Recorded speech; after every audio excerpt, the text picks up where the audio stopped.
भारत में कोरोना के केस पिछले कुछ समय से कम हुए थे, लेकिन फिर से कोविड-19 के मामलों की संख्या में इजाफा देखने को मिल रहा है।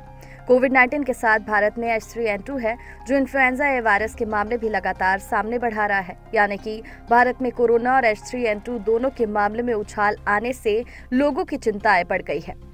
महाराष्ट्र में कोरोना के मामलों की संख्या एक दिन में ही दोगुनी हो गई है और साथ ही 2 लोगों की मौत भी हुई। एक तरफ कोरोना, दूसरी तरफ H3N2 के बढ़ते मामलों के कारण स्वास्थ्य विभाग ने उचित सावधानी रखने की सलाह दी। अब लोगों के मन में ये सवाल है कि दोनों वायरस के खतरे से कैसे खुद को दूर रखा जाए। इस पर डॉक्टर की क्या राय है, ये भी जान लीजिए। H3N2 वायरस के बारे में जानें।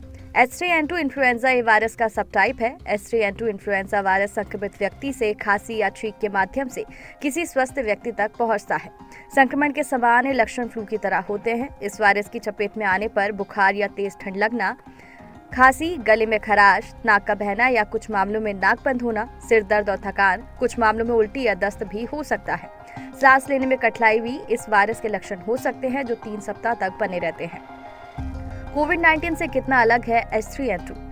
कोविड-19 जूनोटिक बीमारी है, यानी ये जानवरों से इंसान और इंसान से जानवरों में फैल सकती है। ये वायरस का नाम SARS-CoV-2 है और इसके कारण फैलने वाली बीमारी को WHO ने कोविड-19 का नाम रखा था। दिल्ली एम्स के डायरेक्टर डॉक्टर रणदीप गुलेरिया के मुताबिक काफी साल पहले एक H1N1 के नाम की महामारी आई थी।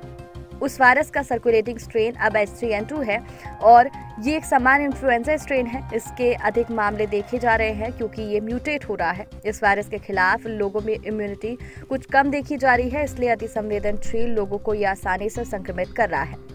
गुड़गांव के CK बिरला हॉस्पिटल के क्रिटिकल केयर और प्रोमोलॉजी के हेड डॉक्टर कुलदीप कुमार ग्रोवर के मुताबिक कोविड-19 और H3N2 वायरस दोनों एक दूसरे से पूरी तरह अलग है। कोविड-19 और H3N2 वायरस की प्रकृति और आवृत्ति अलग है। H3N2 से बचे रहने के लिए सावधानी। Max super speciality hospital Saket के internal medicine director doctor Romel Tikku ने कहा कि किसी भी अन्य वायरस की ही तरह H3N2 वायरस से बचने के लिए उचित सावधानी बनाए रखें। मास्क लगाएं, हाथ साफ रखें और संक्रमण से बचने के लिए चेहरे, आंखों को बार-बार छूने से बचें। लोगों ने मास्क लगाना उसे गंभीरता से लेना बंद कर दिया, लेकिन फेस मास्क फ्लू के प्रसार को रोक सकता है और हानिकारक कणों को भी शरीर में जाने से रोकता है, इसलिए मास्क लगाएं।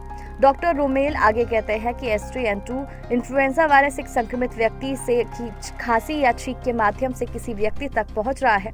संक्रमण से बचे रहने के लिए सुरक्षा बरतनी जरूरी है। इसके लिए भीड़-भाड़ वाली जगहों पर जाने से बचें। सार्वजनिक रूप से बाहर है तो मास्क लगाएं, हाथों को साबुन से बार-बार धोएं। उन लोगों के साथ संपर्क से बचें जिन्हें फ्लू है या जिनमें फ्लू के लक्षण दिखाई दे रहे हैं।